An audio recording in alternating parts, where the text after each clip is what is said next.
पहले तो सबका धन्यवाद, शॉर्ट नोटिस पे आप आए और चुनावी टाइम है। हमें खुशी है कि चुनावी माहौल में दिल्ली चंडीगढ़ में नहीं बल्कि फील्ड के अंदर जननायक जनता पार्टी और आज़ाद समाज पार्टी का जनसेवा पत्र हम घोषित कर रहे हैं। पिछली बार के जनसेवा पत्र की अगर मैं बात करूं तो कई कदम हमने उठाए जिसने प्रदेश को नई राह दी। जैसे पंचायती राज संस्थाओं में महिला को 50% हिस्सेदारी हो और BCA वर्ग को 8% हिस्सेदारी सुनिश्चित करने का कानून बनाने का काम किया। वहीं महिला को स्वरोजगार के अवसर मिले उसके लिए 33% महिलाओं की हिस्सेदारी हमने सुनिश्चित करने का काम किया। जो वादा हमारा सबसे बड़ा था, रोजगार मेरा अधिकार, उसको कानूनी स्वरूप देकर प्रदेश में हमने लागू किया। 75% आरक्षण, चाहे वो ट्रस्ट हो, सोसाइटीज हो, प्राइवेट पार्टनरशिप फर्म्स हो, कोई कॉरपोरेशन हो, सबके अंदर लागू किया। और हमारा दृढ़ संकल्प भी है कि सुप्रीम कोर्ट के अंदर जो इसकी नवंबर में सुनवाई है उसके अंदर पूरी पैरवी कर इसको इम्प्लीमेंट भी प्रदेश में हम करेंगे। पिछले 5 वर्षों में जहाँ हरियाणा में निवेश छोड़ के दूसरे प्रदेशों में जा रहा था, हम कामयाब रहे। 40,000 करोड़ का निवेश प्रदेश में ला पाए। और 40,000 करोड़ के अंदर सबसे बड़ी बात है कि दुनिया की सबसे बड़ी car manufacturing plant unit, mother unit Maruti का 10 लाख गाड़ी प्रतिवर्ष बनाने वाला 900 एकड़ में खरखोदा में हम ला पाए। वही जो एक समस्या थी कि छात्रों को परीक्षाएं देने दूसरे जिलों 200-200 किलोमीटर दूर जाना था, उसको गृह जिले के अंदर 50 किलोमीटर के रेडियस में हमने करवाने का काम किया। SC कर्मचारियों को 20% प्रमोशन में हिस्सेदारी दिलवाने का काम किया। और एक चीज मैं खुशी के साथ कह सकता हूं, कल देश के प्रधानमंत्री हिसार उतरे और हिसार के अंदर उतरते उन्होंने भाषण में कहा कि इस हवाई अड्डे पर मेरा बड़ा जहाज उतरा। 3 साल मात्र के अंदर हमने रनवे भी कंप्लीट किया और जेवर से पहले जो केंद्र सरकार का एयरपोर्ट था, हिसार एयरपोर्ट का रनवे कंप्लीट करवाया और हिसार एयरपोर्ट की शुरुआत भी हम करवाएंगे। वही प्रदेश के अंदर आम नागरिक को अपना रेवेन्यू रिकॉर्ड लेने के लिए दर-दर की ठोकरें खानी पड़ती थी। प्रदेश के तहसील, सब डिवीजन, DC और कमिश्नरेट तक का सारा रेवेन्यू रिकॉर्ड डिजिटल करवाया। प्रदेश के अंदर 17 नए राज्यमार्ग और 7 राष्ट्रीय राज्यमार्ग हमने पूरे करवाए। और इसके अंदर 2 घोषणाएं एडिशनल करवाई, जिसमें हिसार से रेवाड़ी KMP तक की कनेक्टिविटी और चौटाला डवाड़ी से लेकर पानीपत और आगे मेरठ की कनेक्टिविटी भी घोषित हुई। प्रदेश के अंदर लगभग 29,000 किलोमीटर का रोड नेटवर्क हमने अप्रूव किया, कारपेट किया, स्ट्रेंथन किया, वाइडन किया, जिसके अंदर 20,000 किलोमीटर कंप्लीट हो चुका और 9,000 किलोमीटर का कार्य अभी भी कार्यरत है। हरियाणा पहला प्रदेश बना जिसमें 14 फसलें MSP पर खरीदी गई और आने वाले समय में भी भविष्य के अंदर इसी प्रकार से किसान को हम ताकत देते रहेंगे। महेंद्रगढ़ के अंदर मल्टी मॉडल लॉजिस्टिक हब की निर्माण की शुरुआत हुई। गुड़गांव में हेली हब के लिए 30 एकड़ जमीन निर्धारित की गई। बाछौद महेंद्रगढ़ पहला हवाई पट्टी बनी जिसके अंदर स्काई डाइविंग हिंदुस्तान में शुरू भी हुई और 4 साल से पूरी तौर पर चल रही है। उसके साथ अंबाला एयरफोर्स स्टेशन को भी टर्मिनल का निर्माण कंप्लीट हो चुका है और जल्द हम उड़ान के माध्यम से वहां पर हवाई यात्राएं देखेंगे। मेवात जैसे पिछड़े इलाके में दुनिया की सबसे बड़ी बैटरी मैन्युफैक्चरिंग कंपनी, जो आपके मोबाइल फोन्स की, आपके छोटे छोटे डिवाइसेस की बैटरी जो बनाती है, 57% दुनिया का बैटरी स्टेक उनके पास है। उनकी 180 एकड़ के अंदर ATL की बैटरी की फैक्ट्री रोजका मेयो गांव मेवात में नू के साथ लगता है, वहाँ बनाने का काम किया। पहला प्रदेश बना हरियाणा जिसके अंदर मुझे खुशी है, जिस किसान को 2-2 महीने तक उसकी फसल का भाव और पेमेंट नहीं मिलती थी, 48 घंटे में खाते में पेमेंट पहुंचाने का कानून भी बनाया। और मुझे खुशी है कि हमने 4 साल सक्सेसफुली हरियाणा प्रदेश के प्रत्येक किसान के खाते में पैसा पूरा पहुंचाने का काम किया। वही एक सपना हम लेकर चले थे डिजिटल लाइब्रेरी का, और 1200 से ऊपर गांव में डिजिटल लाइब्रेरी हम बनाने में कामयाब रहे। और मुझे खुशी एक बात की है, चंद्रशेखर जी और मैं नरवाना में गए, एक SC चौपाल जो चौधरी देवीलाल जी ने किसी समय निर्माण किया था, वहाँ डिजिटल लाइब्रेरी बनी, और उस डिजिटल लाइब्रेरी से 18 बच्चे अब तक सरकारी नौकरी में लग चुके हैं। उसके साथ हमने आर्थिक रूप से पिछड़ी नौकरियों में दाखिलों में 10% रिजर्वेशन लागू करवाया। हर जिले में मेडिकल कॉलेज बने, उसमें जींद और महेंद्रगढ़ के कोरियावास में निर्माण कंप्लीट के पास है, और बचे हुए के अंदर घोषणा कराने में हम कामयाब रहे। और एक बड़ा कदम, क्योंकि हिंदी भाषी क्षेत्र हरियाणा है, कोई सोचता नहीं था कि हरियाणा के अंदर हिंदी की इतनी अहमियत है। लोअर कोर्ट्स में हिंदी का इस्तेमाल होता था, पर हाई कोर्ट हरियाणा पंजाब का जो है वो अंग्रेजी भाषा को प्राथमिकता देता था, और उस प्राथमिकता को देखते हुए बहुत नागरिकों को दिक्कत आती थी। हरियाणा पंजाब हाई कोर्ट के अंदर पहले ही वर्ष हिंदी भाषा का वर्णन पैरेलल रहे, उसका हम लाने में कामयाब रहे। अब जो हमारा सपना है दोनों संगठनों का कि हरियाणा उज्जवल बने, हरियाणा प्रगति के पथ पर चले, और हरियाणा को हम आगे कैसे लेकर चले, इस बार के जन सेवा पत्र के अंदर कई हम ऐसे कदम उठाएंगे जिसके अंदर से आगे लेकर चले। उस पे दोनों संगठनों ने चर्चा गंभीरता के साथ करी, और उस चर्चा के साथ प्रदेश हित में कदम उठाने का सपने को हम लेकर आगे बढ़ रहे हैं। युवाओं की जहां हम बात करते हैं तो सबसे प्राथमिक चीज आज के दिन रोजगार का, और उसके अंदर अलग अलग प्रकार से, चाहे वो प्राइवेट हो गवर्नमेंट हो, दोनों सेक्टरों को हम छूने का काम करेंगे। पहली चीज 75% कानून को पूरी तौर पर लागू प्रदेश में करवाएंगे। दूसरा, जो हमारे युवा साथी हैं जिनको बेरोजगारी भत्ता हमने 7,000 से बढ़ाकर 9,000 पिछले 4 सालों में कर दिखाया, उसका हमने सपना लिया है कि बेरोजगारी भत्ता प्रदेश के अंदर 11,000 रुपये प्रति माह हर बेरोजगार को देने का काम हमारा गठबंधन करेगा।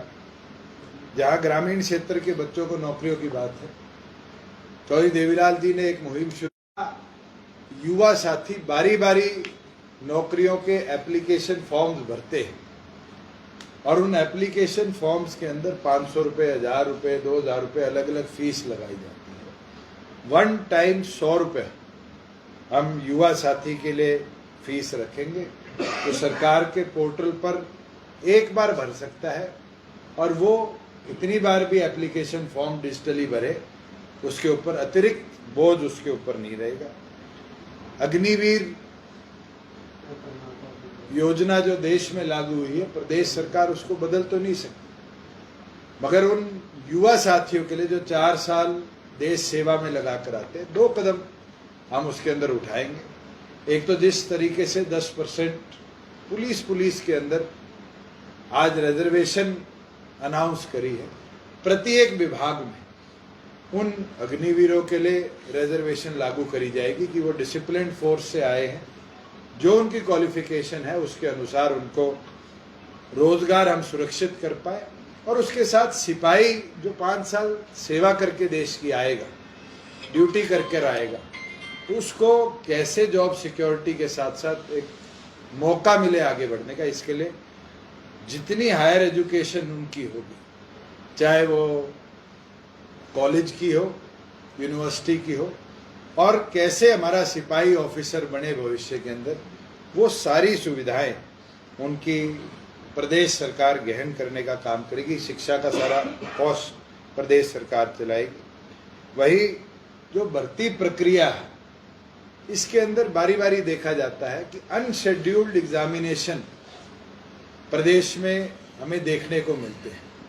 मगर मेरा पार्लियामेंट का एक्सपीरियंस हो, चंद्रशेखर जी का अभी का पार्लियामेंट का एक्सपीरियंस हो, यूपीएससी एक कैलेंडर और स्टाफ सिलेक्शन कमीशन एक कैलेंडर लागू करता है और उस कैलेंडर के तहत बच्चे को पता है कि बैंकिंग के एग्ज़ाम कब होंगे, रेलवेज के एग्ज़ाम कब होंगे, अदर सेंट्रल गवर्नमेंट जॉब्स के एग्ज़ाम कब होंगे। हरियाणा प्रदेश में भी हरियाणा पब्लिक सर्विस कमीशन हो, स्टाफ सिलेक्शन कमीशन हो, दोनों का शेड्यूल्ड कैलेंडर हम लागू प्रदेश के अंदर करेंगे कि शेड्यूल के तहत प्रदेश के बच्चों को प्रदेश की नौकरियों का कब एग्जामिनेशन होगा उसका शेड्यूल जारी करें और 3 महीने के अंदर ये प्रक्रिया पूरी कर ली जाएगी सरकार बनते ही। जहां विदेशों में बच्चे शिक्षा लेने, नौकरी करने जाते हैं, आज बहुत बड़ी दिक्कत है कि उनके लिए कहीं भी कोऑर्डिनेशन नहीं हो पाती और उस कोऑर्डिनेशन को बेहतर करा जाए, इसके लिए हमारा संकल्प है कि जिला लेवल पर एक केंद्र फॉरेन कॉरपोरेशन विभाग का हम बनाएंगे, जिसके अंदर किसी तरह की भी इमरजेंसी रिस्पांस हो या टेक्निकल मदद हो, दोनों चीजें जिला लेवल पर। और नए निवेश के अंदर युवा साथी काम शुरू करना चाहते हैं। स्टार्टअप्स एक बहुत बड़ा कॉन्सेप्ट दुनिया भर में बन चुका और हिंदुस्तान उसमें प्राथमिक है। उन स्टार्टअप्स के लिए हमने स्टार्टअप पॉलिसी तो निर्धारित कर दी, मगर एक सीड फंड 20 लाख रुपया प्रति स्टार्टअप का हम युवाओं को देने का काम करेंगे, जिससे उनको आर्थिक सहायता के तौर पर नए रोजगार और नई इनोवेशन के लिए उनको सहयोग मिलने का काम होगा। उसके साथ हमारा ये संकल्प भी है कि महिलाओं को जैसे 50% हमने हिस्सेदारी देने का काम किया है, उसी प्रकार से सरकारी नौकरियों में भी 1 लाख नौकरियां महिलाओं को प्राथमिकता के तौर पर दी जाएगी। और जिस तरीके से श्रीमती नैना चौटाला जी ने भी कल ये बात रखी है, हमारा भी संकल्प है टीचिंग सेक्टर के अंदर। आज हम बारी बारी वुमेन सिक्योरिटी की बात करते हैं। टीचिंग सेक्टर के अंदर चाहे वो टीचर की पोस्ट हो, लेक्चरर की पोस्ट हो या प्रोफेसर की पोस्ट, जितनी पोस्ट सरकारी स्कूल्स, कॉलेजेस, यूनिवर्सिटीज या ITIs के अंदर है, उनके अंदर 50% टीचिंग पोस्ट हमारी हम बहनों के लिए आरक्षित करने का काम करेंगे कि वुमेन सिक्योरिटी प्राथमिक तौर पर रहे और महिलाओं को रोजगार के अवसर पूरी तौर पर मिले। अब मैं, क्योंकि कई और विषय है, ये आपको PDF के साथ हम शेयर भी कर देंगे, मैं किसानों के विषय पर जाना चाहता हूँ। खेती बाड़ी हरियाणा की प्राथमिकता है और 5 साल में कई कदम हमने उठाए, जैसे ऑल्टरनेटिव क्रॉप पर 7,000 रुपये प्रति एकड़, पैडी से दूसरी फसल पे जब किसान जाता है हम देने का काम करते हैं। तो इसके अंदर हरियाणा प्रदेश में पैदा होने वाली सभी फसलों पर हम MSP लागू करेंगे।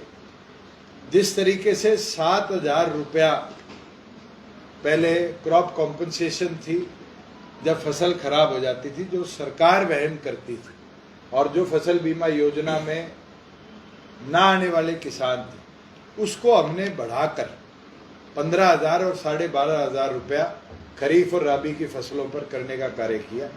अब हमारा संकल्प है कि फसल खराबे पर हम हरियाणा प्रदेश के किसानों को 25,000 रुपया प्रति एक एकड़, नॉन इंश्योरी, जो इंश्योर्ड फार्मर नहीं है प्रधानमंत्री फसल बीमा योजना के, 25,000 रुपया प्रति एकड़ मुआवजा दिया जाएगा। और वही दूसरी ओर पर एक मजबूत कदम फसल सुरक्षा स्कीम के लिए हम करेंगे, जिसका नाम होगा जननायक फसल सुरक्षा स्कीम, जिसके अंदर जो बीमा का प्रीमियम है लगभग 650 करोड़ रुपया हमारे किसानों से प्रदेश में प्रतिवर्ष लिया जाता है प्राइवेट कंपनियों को देने का।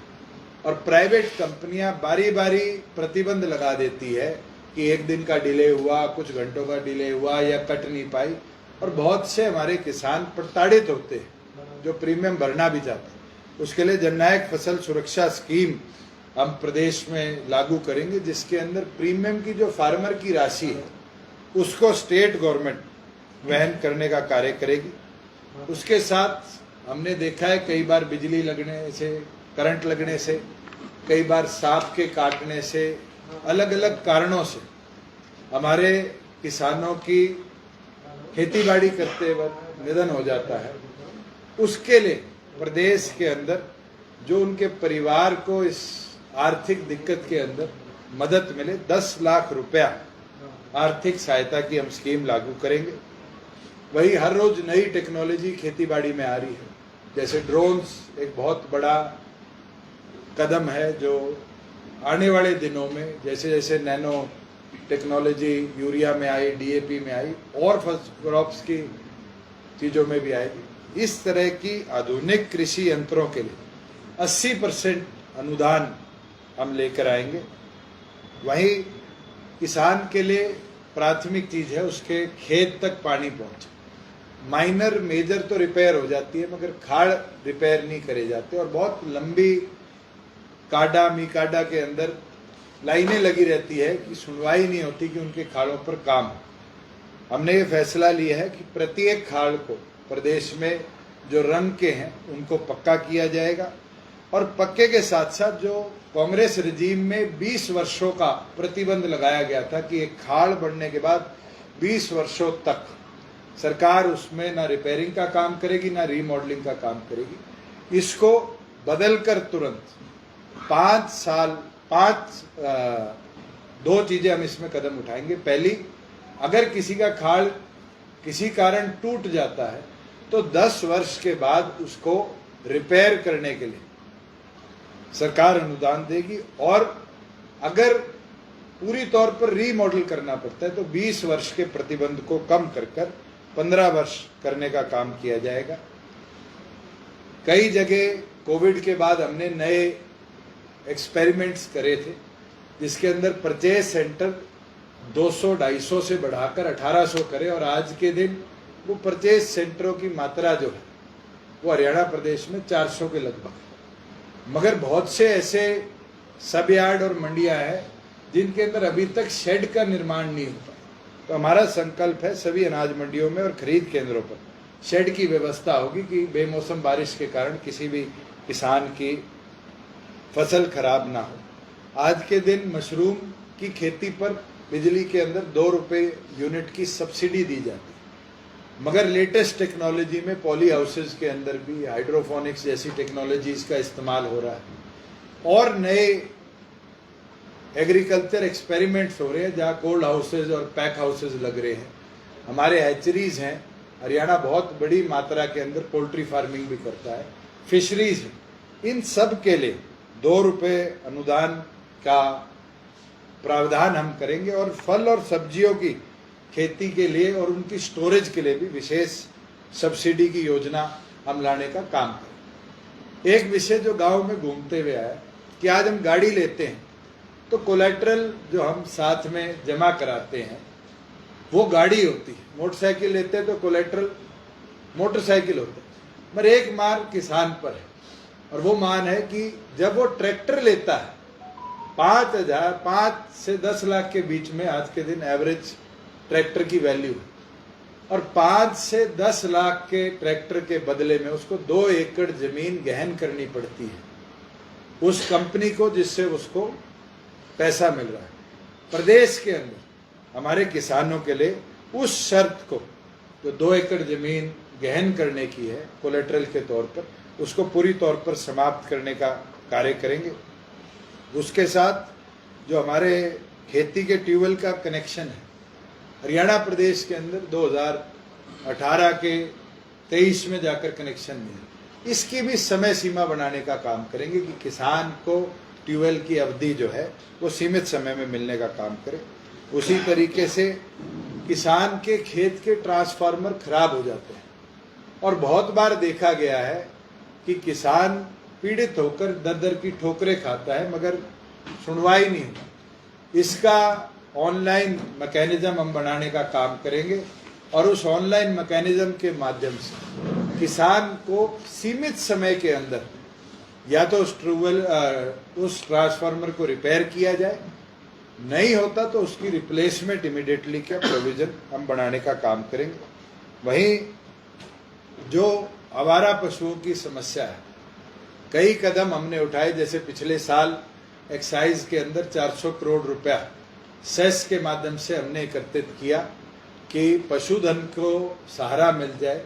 इसी प्रकार से हर जिले के अंदर बाड़े बनाए जाएंगे, जिससे ये जो सड़क पर आज एक्सीडेंट का भी कारण बनते हैं और कई कैजुअलिटी पशुधन की भी निरंतर होती है, वो कम हो और प्रदेश के अंदर इस तरीके से आवारा पशुओं का जो नुकसान फसलों को किसानों की पहुंचता है वो समाप्त होने का काम करें। और जितने प्रदेश के दुधारू पशु हैं उसको हम इंश्योर कराने का काम गवर्नमेंट की ओर से करेंगे, जिससे किसान को एक लाभ मिले कि उसके पशुओं को हम कहीं ना कहीं इंश्योर करके उसको एक सिक्योरिटी पैरेलली दिलवाने का काम करें। अब मैं मातृशक्ति पे दोबारा आना चाहूंगा। एक सपना दोनों दलों का है कि हमारी माताएं जो गर्भपात में होती है उनको आर्थिक मदद हम कैसे दें। इसके लिए श्रीमती नैना चौटाला जी के वादे अनुसार प्रदेश में प्यारी बेबे योजना लागू करेंगे, जिसमें गर्भवती महिलाओं को प्रति माह 5,000 रुपया की सहायता गर्भपात के दौरान हो, जिससे बच्चे के पालन पोषण के लिए उसके ऊपर कोई आर्थिक मंदी और दबाव ना आए। वहीं जितनी हमारी बहनें गवर्नमेंट जॉब पर ग्रुप सी और डी के अंदर है, उनको गृह जिले में, और अगर गृह जिले में पोस्ट उपलब्ध नहीं है तो 60 किलोमीटर के रेडियस के अंदर पोस्टिंग दी जाएगी कि वो अपने घर को भी संभाल ले और गृहिणी होने के नाते वो नौकरी से भी वंचित ना रहे। वहीं कौशल रोजगार निगम के अंदर देखा गया है कि महिलाओं की संख्या आज सीमित है, और कौशल रोजगार निगम के अंदर भी जैसे हमने डिपो में 33% हिस्सेदारी दी है, महिलाओं को 33% हिस्सेदारी देने का काम करेंगे। और उसी प्रकार से जितने कोऑपरेटिव सेक्टर के हमारे और उद्योग है या रोजगार है, जैसे वीटा के बूथ हो, हरित स्टोर हो, और जो कदम है इसके अंदर भी 33% महिलाओं के लिए आरक्षण लागू का हम करने का काम करेंगे। वहीं स्वरोजगार के लिए महिलाओं को आर्थिक मदद मिले, एक नई स्कीम की शुरुआत करेंगे, एक महिला 1 लाख 1% स्कीम, जिसके अंदर ऋण मुक्त महिला को 1 लाख रुपए की मदद मिले कि वो अपने घर से रोजगार के अवसर शुरू कर पाए, चाहे वो कोई पशुपालन का काम हो, चाहे वो पोल्ट्री का काम हो। गांव लेवल पर भी महिलाओं को आर्थिक मदद इसके अंदर मिले।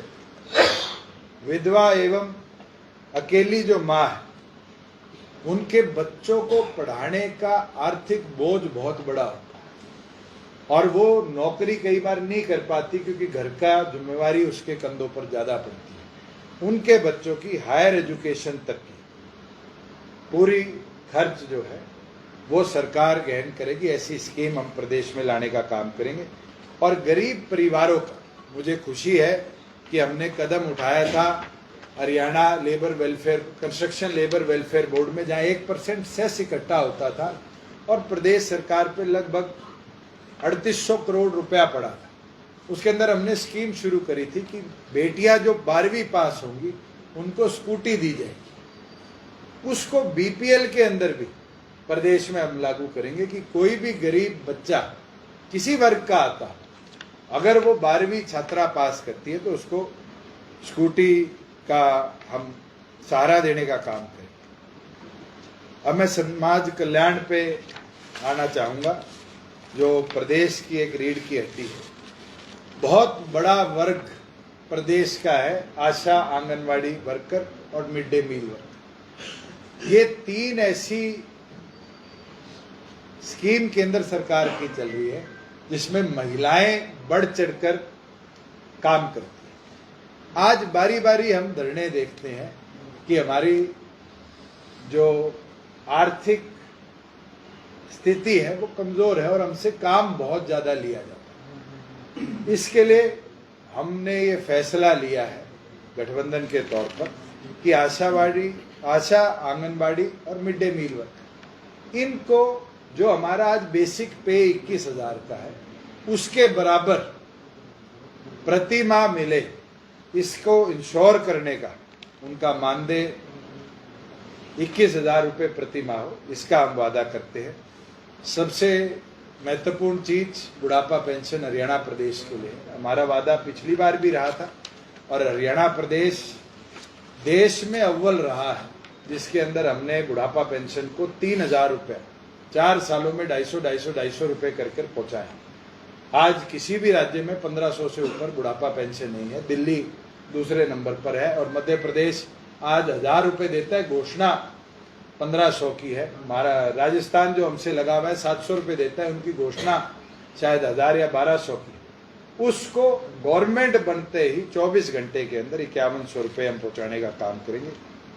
ग्राम पंचायत के अंदर आज सरपंचों को, जिला परिषद ब्लॉक समिति के मेंबरों को आज मेंबर बनने के बाद एक तरह का ऑनरेरियम कह दीजिए दी जाती है, पेंशन कह दीजिए दी जाती है, मगर ग्राम पंचायत का जो मेंबर होता है उसको किसी तरह के मेंबर बनने के बाद पेंशन नहीं दी जाती। इसके लिए 1100 रुपये प्रति महीना हर मेंबर को, जो हरियाणा प्रदेश में पूर्व मेंबर है, उसकी शुरुआत करी जाएगी।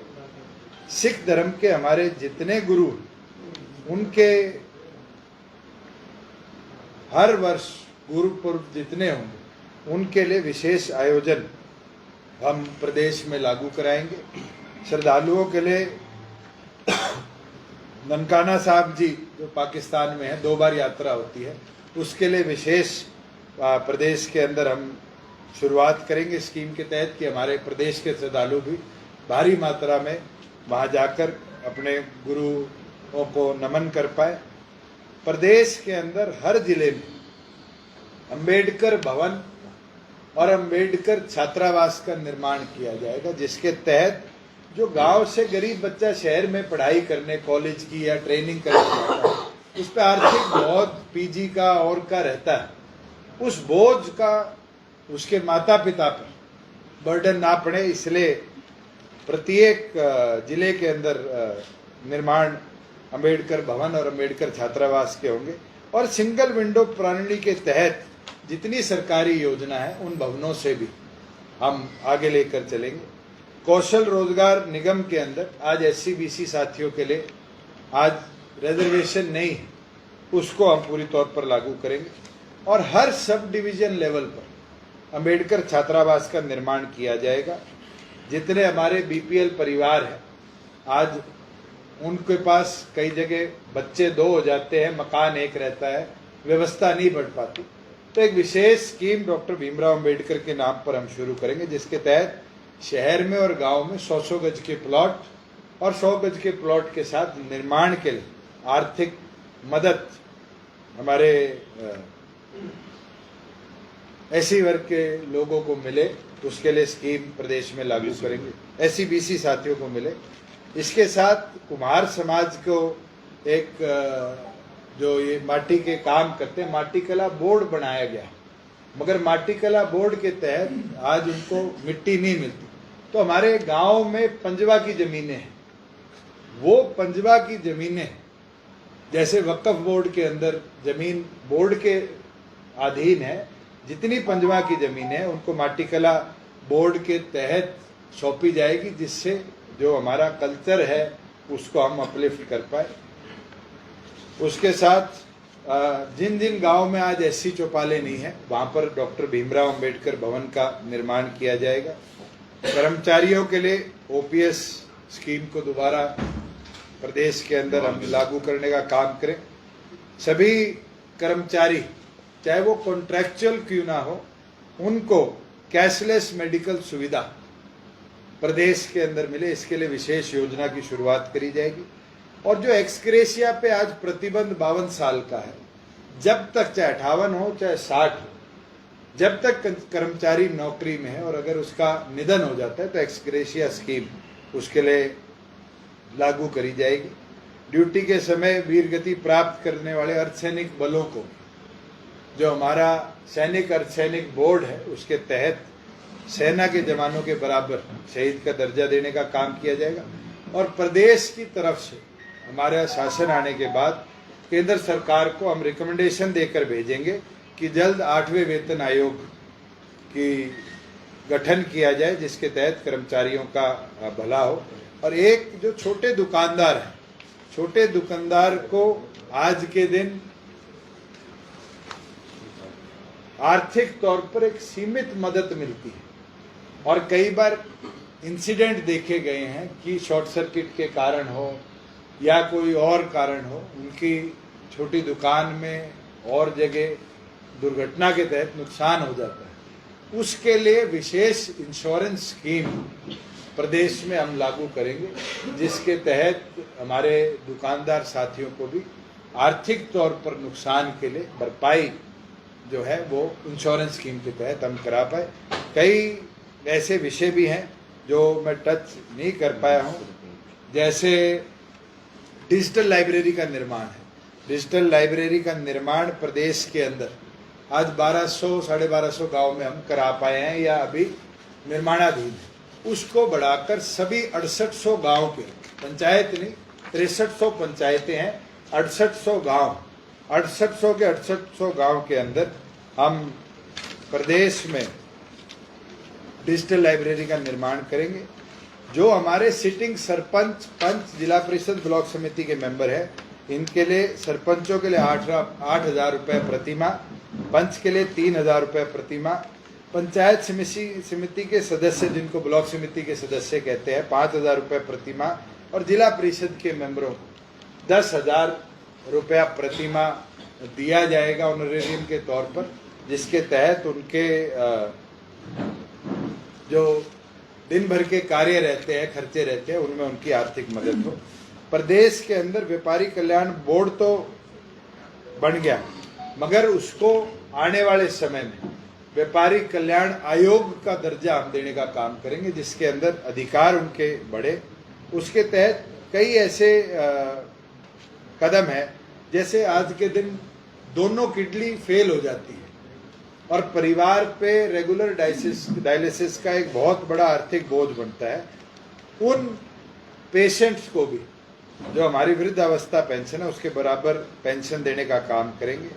राइट टू हेल्थ का दर्जा प्रत्येक नागरिक को हम दिलवाने का काम करेंगे।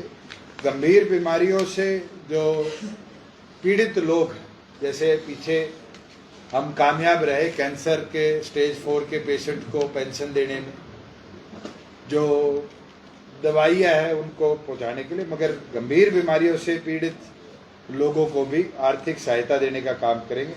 और एक प्रदेश के सभी छोटे दुकानदार, रेडी फड़ी वाले और साप्ताहिक बाजार लगाने वाले लोगों को भी मुफ्त दुर्घटना बीमा योजना के तहत कवर करने का कार्य हमारी सरकार करेगी। और जितने कौशल रोजगार के तहत कर्मचारी आज लगे हुए हैं, उनके लिए विशेष कानून लाया जाएगा, जिसके तहत उनको जॉब सिक्योरिटी हम देने में कामयाब रहें। शहरों में जितने हमारे खाली प्लॉट हैं, उन प्लॉटों के ऊपर आज के दिन प्रॉपर्टी टैक्स लगता है, और खाली पड़े प्लॉट का भी एक आम नागरिक को, जहां वो निवास या कोई उद्योग नहीं करता, बर्डन वहन करने का काम करता है, उसके लिए उसको प्रॉपर्टी टैक्स से पूरी तौर पर छूट देने का काम हम लोग आने वाले समय में करेंगे। अब मैं जिला दर जिला अगर मुख्य जो हमने प्लान बनाया है, पंचकुला में AI आर्टिफिशियल रिसर्च इंटेलिजेंस जो है वो बहुत बड़ा आज के दिन विषय है, उसका एक स्पेशल सेंटर पंचकुला में बनाएगा। फतेहाबाद के अंदर फूड प्रोसेसिंग यूनिट, हम देखते हैं हॉर्टिकल्चर और एग्रीकल्चर लगभग एक ऐसा इश्यू बन चुका जिसको प्राथमिकता के साथ आज बढ़ाया जाए। उसके बाद सिरसा के अंदर जो हमारे वैकल्पिक कृषि और फिशरीज का एक सहायता केंद्र हम बनाएंगे। हिसार के अंदर फिल्म सिटी का निर्माण किया जाएगा। भिवानी में एजुकेशनल सिटी, क्योंकि एजुकेशन बोर्ड भिवानी के अंदर है, उसका निर्माण किया जाएगा। झज्जर के अंदर इंटरनेशनल लेवल का क्रिकेट स्टेडियम बनाया जाएगा। गुड़गांव के अंदर जो हमारे वर्किंग वुमेन हैं उनके लिए बड़ी मात्रा में हॉस्टल का निर्माण किया जाएगा। कबड्डी का एक सेंटर रहा है और प्रो कबड्डी ने दिखाया है कि सोनीपत की जमीन से बड़ी मात्रा में कबड्डी प्लेयर जा रहे हैं, तो कबड्डी का एक बड़ा परिसर सोनीपत में निर्माण किया जाएगा। जींद के अंदर केंद्र सरकार की सिफारिश कर हरियाणा का पहला IIT का निर्माण किया जाएगा और यमुनानगर के अंदर जो बाढ़ नियंत्रण और ये इमरजेंसी सर्विसेज है फ्लड एंड डिजास्टर का, इसका एक बहुत बड़ा एक्सीलेंस सेंटर हम निर्माण करेंगे। जिस प्रकार से हमने पिछले सालों के अंदर जींद में एक बड़ा फायर कॉलेज, जिसके निर्माण सिर्फ देश में एक ही जगह है नागपुर के अंदर, जो फायर सेफ्टी कॉलेज है, उसका निर्माण किया जाएगा। मैं चाहूँगा चंद्रशेखर जी भी कोई और विषय मेरे से अछूता रह गया उसको छूने का काम करें, मगर हमने एक विजन बनाया है जिसमें 36 बिरादरी हो और 36 बिरादरी के साथ साथ युवा से लेकर बुजुर्ग प्रत्येक वर्ग को, महिला हो पुरुष हो, हमने छूने का काम किया और सभी वर्गों को साथ लेकर जननायक जनता पार्टी और आजाद समाज पार्टी का ये गठबंधन इस जन सेवा पत्र को हरियाणा की जनता के लिए समर्पित किया। वैसे तो मोटी मोटी सभी जो चर्चा करके विषय हम लोगों ने बनाए हैं वो हुसैन जी ने आपके सामने रख दिए। 3-4 इम्पोर्टेंट हैं जो इन्होंने ही जिस पर ज़्यादा जोर था कि सभी निजी स्कूलों में फीस की सीमा तय होगी। ट्रैक्टर की तर्ज पर 2 व्हीलर की खरीद में भी टैक्स उसका फ्री किया जाएगा और प्रत्येक जिले में औद्योगिक क्षेत्र को हम लोग स्थापित करेंगे जिससे कि वहाँ के युवाओं को हर जिले में 1 लाख नौकरियों की व्यवस्था हो सके और युवा नेतृत्व के प्रोत्साहन को ध्यान में रखते प्रत्येक वर्ष छात्र संघ चुनाव जो है कराए जाएंगे। ये बहुत इम्पोर्टेंट विषय थे, सारे विषय रख दिए गए, बाकी PDF में है। मीडिया के साथियों का धन्यवाद। जननायक जनता party, Azad Samaj party, Bhim army के लोग ग्रामीण स्तर पर निकलकर उनके संगठन के लोग मेहनत कर रहे हैं और मेरा विश्वास है कि इस बार पुनः आजाद समाज पार्टी JJP गठबंधन बहुत महत्वपूर्ण भूमिका हरियाणा की राजनीति में अदा करेगा। अभी जो कुछ चल रहा है वो तैयारियां थी, आज से और तैयारियां मजबूत होंगी और आने वाले 2-3 दिनों में आपको इन तैयारियों का असर वोट के रूप में तब्दील होते हुए दिखाई देगा। आप सबका बहुत बहुत धन्यवाद। आप सबके लिए बहुत बहुत मंगल कामनाएं। मीडिया के साथियों के लिए भी मीडिया सुरक्षा जो है वो इम्पोर्टेंट है और मीडिया के साथियों के लिए भी हम लोग प्रयास करेंगे कि जब वो इस कार्य से फ्री हो जाते हैं तो उनके लिए भी पेंशन की व्यवस्था हम लोग करेंगे जिससे मीडिया के साथी भी अपने आप को अकेला महसूस ना करें।